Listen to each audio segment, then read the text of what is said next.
Hey guys and welcome back to my channel. आज हम बात करने वाले हैं एक ऐसे ही मुद्दे के ऊपर जो मुझे लगता है कि हर एक लड़की ने अपनी लाइफ में कभी ना कभी महसूस ज़रूर की होगी। And not only girls but शायद लड़कों ने भी उस चीज़ को कभी महसूस ज़रूर किया होगा। आज जिस टॉपिक के बारे में हम बात करने वाले हैं वो है मोलेस्टेशन के ऊपर। सबसे पहले मैं शेयर करती हूँ अपनी लाइफ का एक्सपीरियंस आपके साथ। लगभग 10 से 11 साल मेरी एज रही होगी, उस टाइम की बात है। एंड सॉरी टू से बट मैं आपके साथ एग्जैक्टली वो सारी चीज़ें एक्सप्लेन नहीं कर सकती कि मैं कहाँ थी, कौन पर्सन था एंड क्या था। मैं वो सारी चीज़ें एक्सप्लेन नहीं कर सकती, बट आई थिंक कि शायद ये स्टोरी आपको कहीं ना कहीं अपने से रिजेंबल रेजोनेट होती हुई मिलेगी। तो अंधेरे से भरा एक कमरा था एंड जिसमें मैं सो रही थी। मेरी तबीयत उस टाइम पर ठीक नहीं थी एंड मुझे बहुत अच्छे से याद है कि मैं बहुत ज़्यादा परेशान थी उस टाइम पर, क्योंकि मुझे बहुत ज़्यादा कोल्ड कफ ये सारी चीज़ें हो रही थी।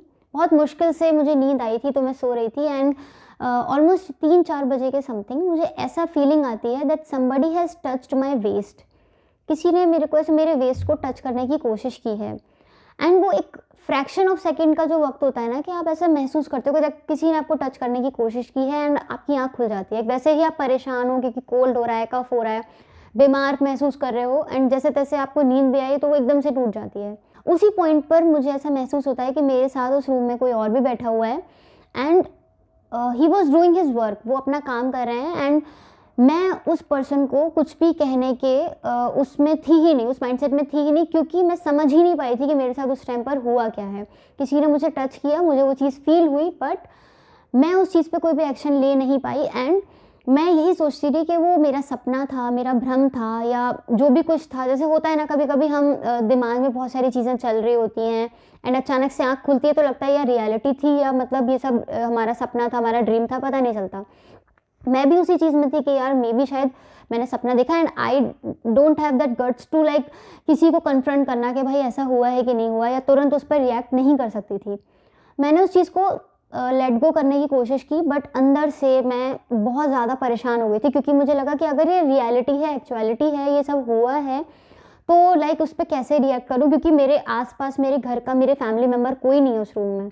मैं रिएक्शन नहीं दे सकती, मैं कोई भी तरीके से कोई भी चीज़ उनसे कन्फ्रंट नहीं कर सकती, कोई भी चीज़ मैं अपनी साइड से पहले से प्रिटेंड करके नहीं रख सकती कि यार ऐसा ऐसा है या ऐसा कुछ किया आपने कुछ, क्योंकि वो मुझसे एज में बहुत ज़्यादा बड़े थे। मैं लिटरली उनसे कुछ भी नहीं कह सकती थी। पूरे टाइम मैं बस भगवान का नाम ले रही थी और ये सोच रही थी कि यार कैसे भी करके ये रात कटे। मेरे पास इतने गट्स नहीं थे कि मैं अपने जस्ट नेक्स्ट टू रखा हुआ फ़ोन उठाऊं एंड उसको उठाकर एटलीस्ट टाइम देखूं कि क्या हो रहा है। बट मैं डरते हुए सिर्फ और सिर्फ इतना ही कर रही थी कि बस मैं भगवान का नाम ले रही थी एंड कंटिन्यूस सोच रही थी कि यार कोई भी आ जाए, कैसे भी दिन हो, सूरज निकले एंड मैं यहाँ से एनी हाउ बस कुछ भी मैं करके बाहर निकलूँ इस तरीके से। बट थोड़ी देर के बाद ही मैंने ऐसा फील किया दैट मेरी मदर एंटर होती हैं उस रूम में। मुझे बहुत सेटिस्फेक्शन मिला और एक बहुत ही अच्छी फीलिंग आई कि एटलीस्ट मेरी मदर रूम में आ चुकी हैं, नाउ आई एम सेफ।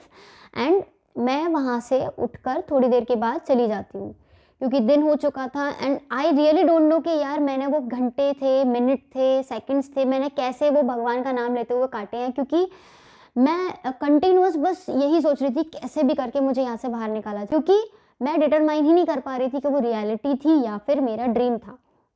मैं उस चीज़ पर बिल्कुल ब्लैंक थी एंड उस चीज़ पर रिएक्ट भी नहीं कर सकती थी, अपनी फैमिली मेम्बर्स को उस चीज़ के बारे में नहीं बता सकती थी, क्योंकि मैं खुद ही कंफ्यूज्ड थी। एंड ऐसी चीज़ किसी को बताना, किसी पे भी एकदम से इल्ज़ाम लगा देना, एक बहुत बड़ा ब्लॉट होता है अगर आप किसी पर भी कुछ थोप देते हो, तो वो चीज़ मैं नहीं कर सकती थी, वो भी एक ऐसे पर्सन के साथ जो कि मेरे ही रिलेशन में कुछ ना कुछ है। तो देन मैं उसके बारे में कुछ भी इस तरीके से नहीं पहले से एक चीज़ रख सकती थी। जैसे जैसे टाइम निकला मैंने 1-2 दिन थोड़ा सा एनालाइज करने की कोशिश की। मुझे ऐसा लगने लगा था कि नहीं यार, मे बी शायद ये मेरा सपना था एंड मैं ऐसे नहीं कर सकती, क्योंकि इससे पहले कभी कुछ हुआ ही नहीं इस तरीके से जो मैं सोच रही हूँ, या इस तरीके से कुछ भी हुआ हो मेरे साथ। तो देन मैं उन चीज़ों को महसूस करती रही, टाइम देती रही। 1-2 दिन में थोड़ा सा नॉर्मल हो रही थी, मुझे लगा शायद ये सब भ्रम था मेरे दिमाग का एंड मुझे इसको भूल जाना चाहिए एंड किसी से भी इस चीज़ को एक्सप्लेन नहीं करना है। विदिन 2 डेज़ मेरे पास एक मेल आती है। मैं तब एक 11 से 12 साल के फेज़ में थी, एक ऐसे एज ग्रुप में थी। तो उस पॉइंट पर मेल आना एक बहुत बड़ी चीज़ हो जाती थी कि बड़े एक्साइटेड हो जाते थे कि यार हमारा, और वो मेरी लाइफ का एक पहला फर्स्ट मेल था। तो even I was very much excited कि भाई ये सब चीज़ें देखनी है।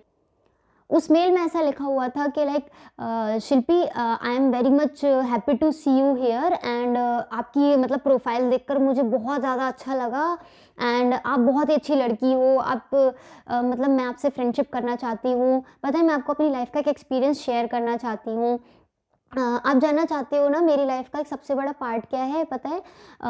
Once I was sleeping on a couch and somebody touched my waist and उसमें धीरे-धीरे चीज़ें एक्सीड हो रही थी, जो कि उस दिन हुआ तो नहीं था, बट मे बी हो सकता था। कहते हैं ना किसी के इंटेंशंस होते हैं, उसने अपने सारे इंटेंशंस उस मेल के थ्रू मुझ तक पहुँचा दिए थे। जिस चीज़ को मैं सोच रही थी कि मेरी लाइफ का भ्रम है, मेरा वहम है, वो 2 दिन के बाद जब मेरे सामने आया कि यार उस दिन अगर मेरी आँख नहीं खुलती होती, उस दिन अगर मैंने कुछ भी रिस्पॉन्स नहीं दिया होता, मैंने करवट नहीं ली होती या फिर मैंने वो थोड़ा-सा भी एकदम जैसे जगने वाला जो एक सीन होता है मेरे साथ अगर नहीं हुआ होता, तो उस दिन मेरे साथ वो होता जो कि उस मेल में लिखा हुआ था। यू वोंट बिलीव कि उस मेल में मेरे को डिटेल में ये चीज़ बताई गई थी कि I was sleeping and that person came to me, we got physical and उस दिन मैं बहुत ज़्यादा डर गई थी कि मैं फिज़िकल हो चुकी हूँ, बट मुझे कुछ समझ नहीं आया। Then that person told me कि ये बहुत ओके चीज़ है, इसमें कोई प्रॉब्लम नहीं होती है, किसी से कुछ शेयर नहीं करना होता, this is a very journal and genuine thing, ये सब करते हैं। सो डोंट बी पैनिक और कोई परेशानी नहीं होती। Now I am involve in all such things और अब मुझे कोई भी प्रॉब्लम नहीं है, मुझे कोई भी परेशानी नहीं है and I am living very happily with that person, बस मैंने किसी को बताया नहीं है और ये मेरी लाइफ का एक्सपीरियंस है। आप मुझे बहुत ज़्यादा जेन्युइन लगी एंड मुझे लगा कि मैं आपके साथ एक बहुत अच्छी दोस्ती कर सकती हूँ या आपकी बेस्ट फ्रेंड बन सकती हूँ, इसीलिए मैं आपको ये सारी चीज़ें, ये इंसिडेंट बता रही हूँ। अगर आपकी लाइफ की भी ऐसी कोई स्टोरी हो तो आप मुझे शेयर करिएगा। वो मेल पढ़ने के बाद मैं इतना ज़्यादा डर गई थी, इतना ज़्यादा परेशान हो गई थी। एक तो उसमें अटैचमेंट्स थे। इमेजिन जिन चीज़ों को मैं सपना समझ रही हूँ, वो जब रियलिटी के बेसिस पे मेरी आँखों के सामने आ रही है एंड मुझे समझ में आ रहा है कि यार अगर 1% भी मिस्टेक हुई होती, उस दिन मेरे संग क्या कुछ नहीं हो सकता था। उस इंसान ने अपने इंटेंशंस को उसमें लिख कर भेजा एंड ही वॉज ट्राइंग कि यार आने वाले टाइम में मे बी जो वो मेल वाली लड़की को रख कर जो उसने स्टोरी क्रिएट की थी, वो उसने एक ये दिखा दिया कि भाई अगर तुम इस तरीके से करती हो तो देन कुछ प्रॉब्लम नहीं होगी, परेशानी नहीं होगी। I was in two age group जहाँ पर इन सारी चीज़ों का मुझे कोई नॉलेज नहीं थी, किसी भी तरीके की कोई गाइडेंस नहीं थी, कभी नहीं पता था कि यार what is sex and what is all such things कि यार फिज़िकल होना क्या होता है, मेंटली अब्यूज़ या फिज़िकली अब्यूज़, इनमें क्या डिफरेंस है, मुझे इन सब चीज़ों के बारे में नहीं पता था। मैं डिटरमाइन ही नहीं कर पा रही थी, बट हाँ, एक लड़की होने के नाते मुझे वो सेंस ज़रूर हो गया था कि that something is very much messed up and चीज़ें और भी ज़्यादा मेसअप होंगी। इसी के साथ बहुत सारे छोटे-छोटे इंसिडेंसेस मेरी लाइफ में होने शुरू हो गए थे। Once I was in bathroom and मेरे घर में उस टाइम पर कोई भी नहीं था एंड अचानक से होता है कि मुझे ऐसा लगता है that somebody knocked the door and washroom का दरवाज़ा अचानक से कोई खटखटा रहा है एंड आप एकदम से परेशान हो जाते हो बिकॉज़ वो एक जेन्युइन तरीके से नहीं खटखटा रहा, वो उसको इस तरीके से टैप कर रहा है कि वो खुल जाए ऑलमोस्ट। मैं इतनी ज़्यादा डर गई थी उस परिस्थिति में कि मुझे समझ नहीं आ रहा था कि कैसे बाहर निकलूँ। डर के मैंने वॉशरूम का दरवाज़ा खोला, मैं बाहर आई एंड वेरी कॉन्फिडेंटली उस टाइम पर मैंने चीखते हुए बोला कि भाई कौन है, कौन है? डर बहुत था मन में बट एटलीस्ट मैंने थोड़े से उस टाइम पर गट्स दिखाए एंड मैं बाहर निकली एंड यू वोंट बिलीव कि जब मैंने बिल्कुल मेन गेट पर जाकर देखा तो that person was standing there. कभी-कभी होता है ना कि आप जिन लोगों के सराउंडेड होते हो, आप उनसे भी घबराना शुरू कर देते हो, परेशान होना शुरू कर देते हो।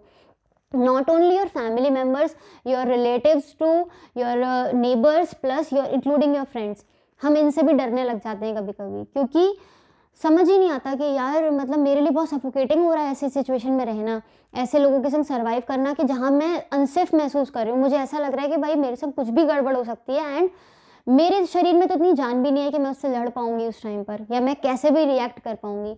24 घंटे दिमाग में टेरर रहता था कि यार कुछ भी हो सकता है, मैं रात में भी सेफ़ नहीं हूँ, मैं दिन में भी सेफ़ नहीं हूँ।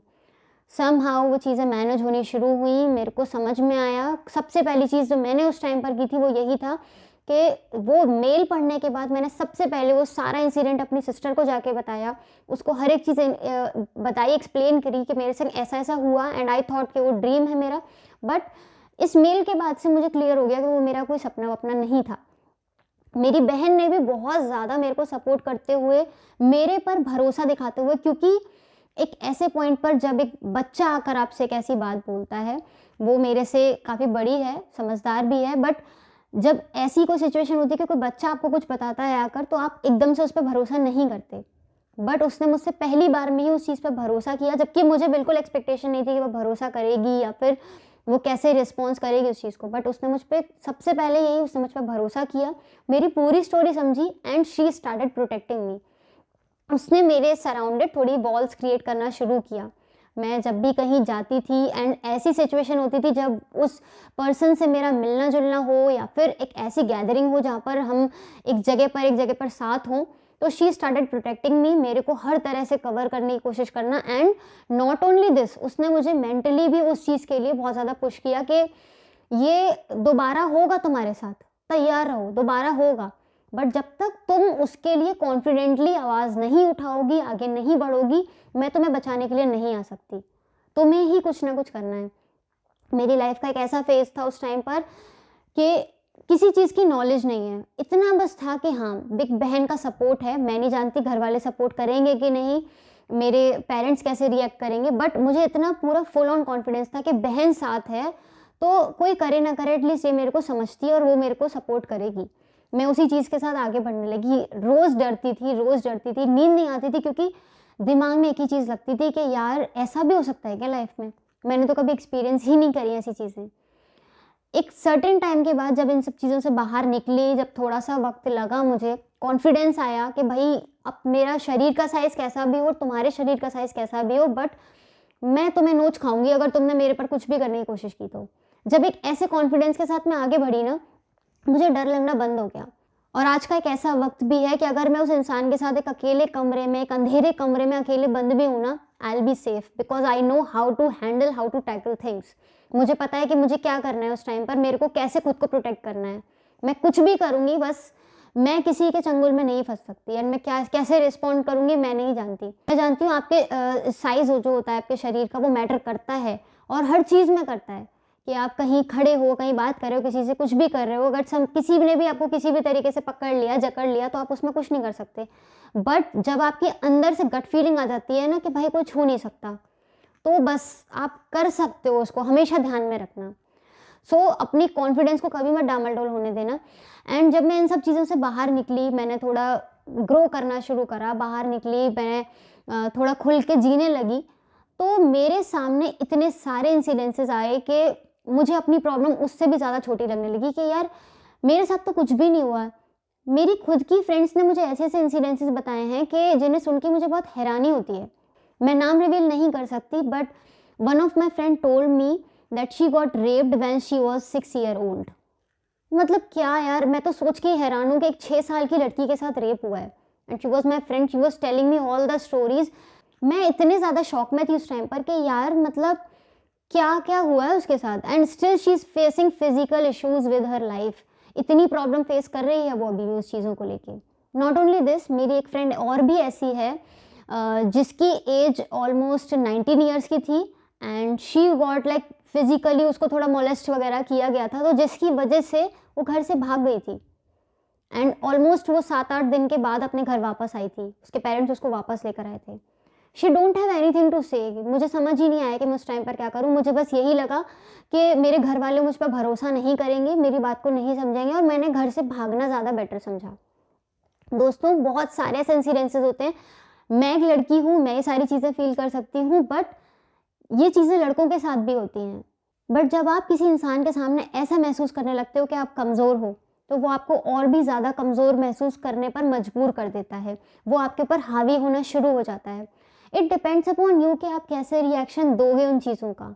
घर से भागना कोई सॉल्यूशन नहीं है। मेरा चुप रहना, आज तक इस बात को अपनी फैमिली तक रिवील ना करना कोई सॉल्यूशन नहीं है, क्योंकि जो चीज़ मेरे साथ हुई वो कल को किसी और के साथ हो सकती है।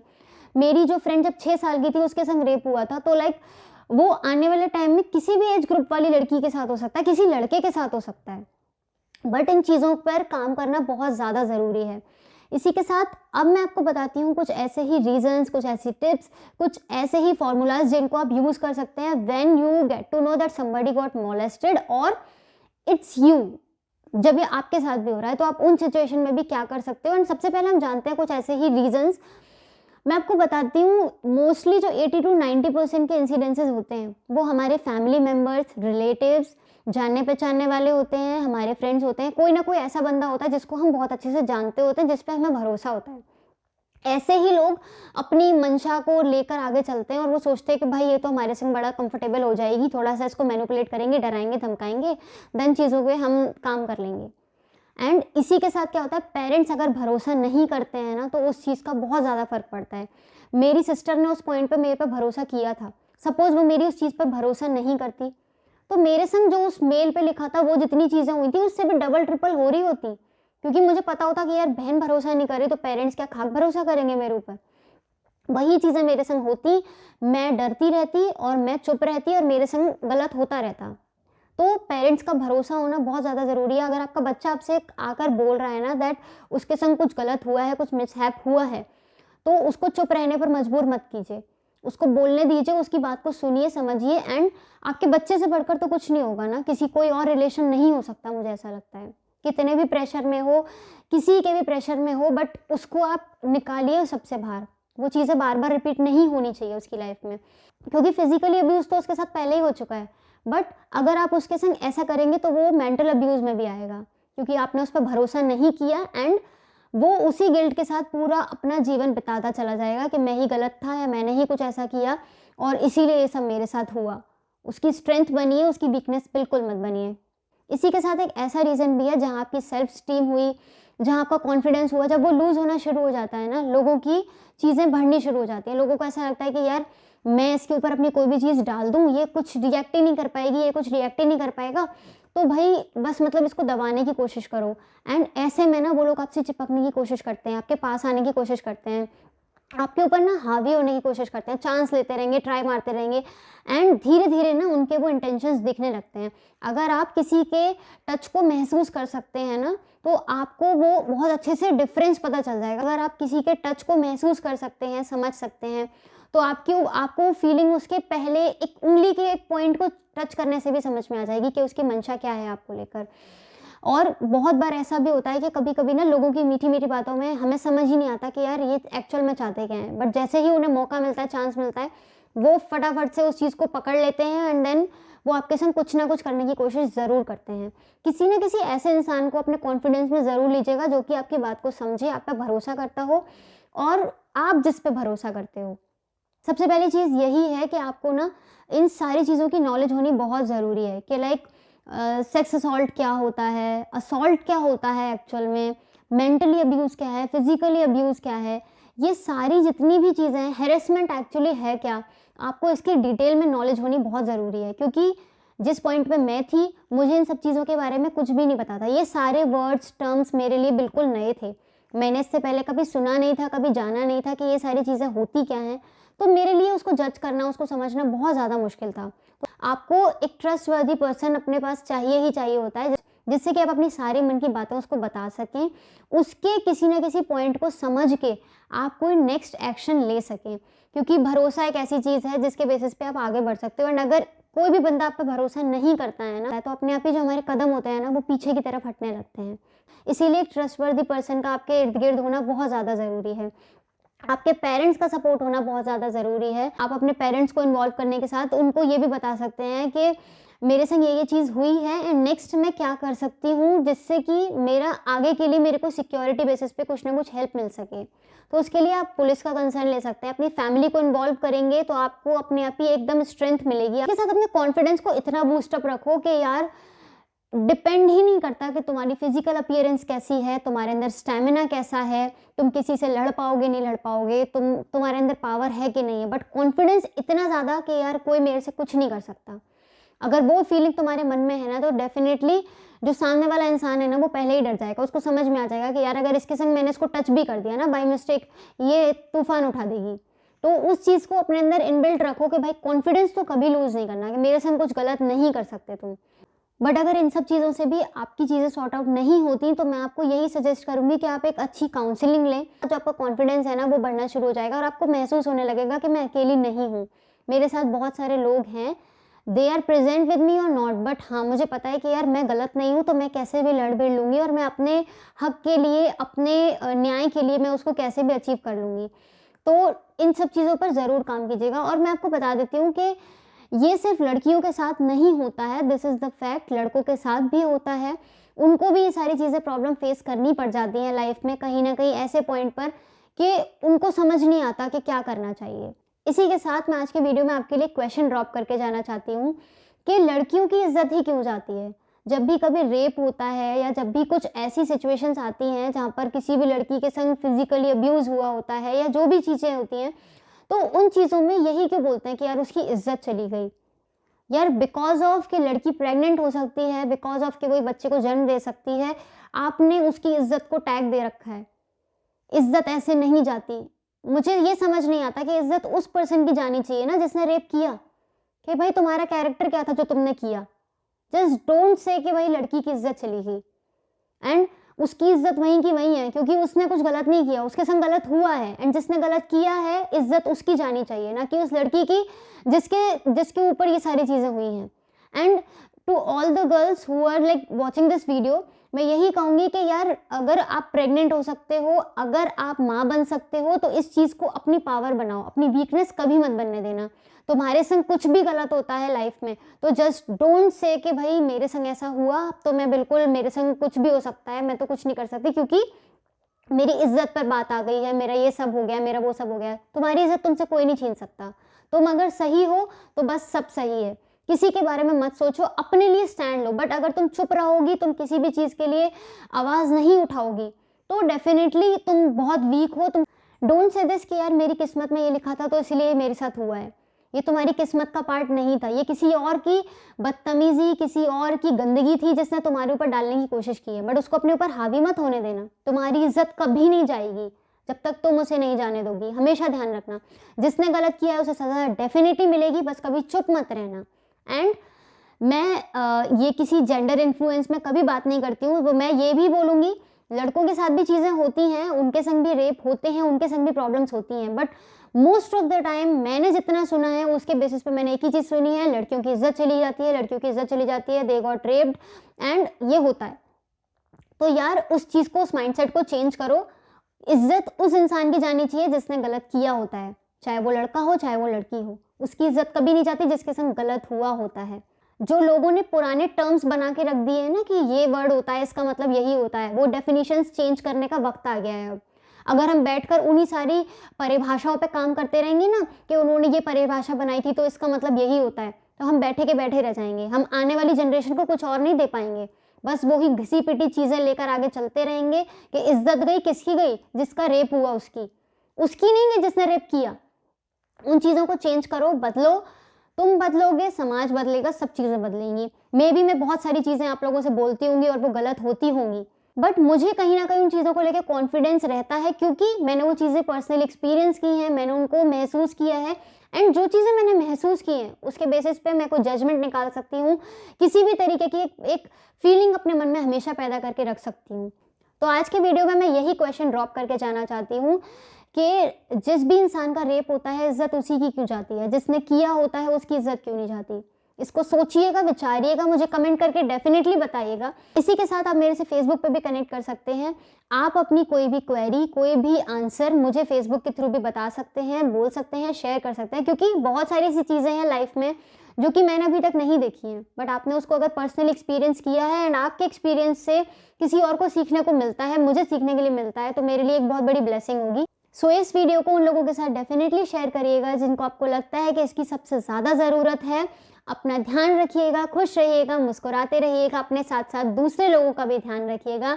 मिलती हूँ आपसे अगली वीडियो में। Till then take care and bye bye.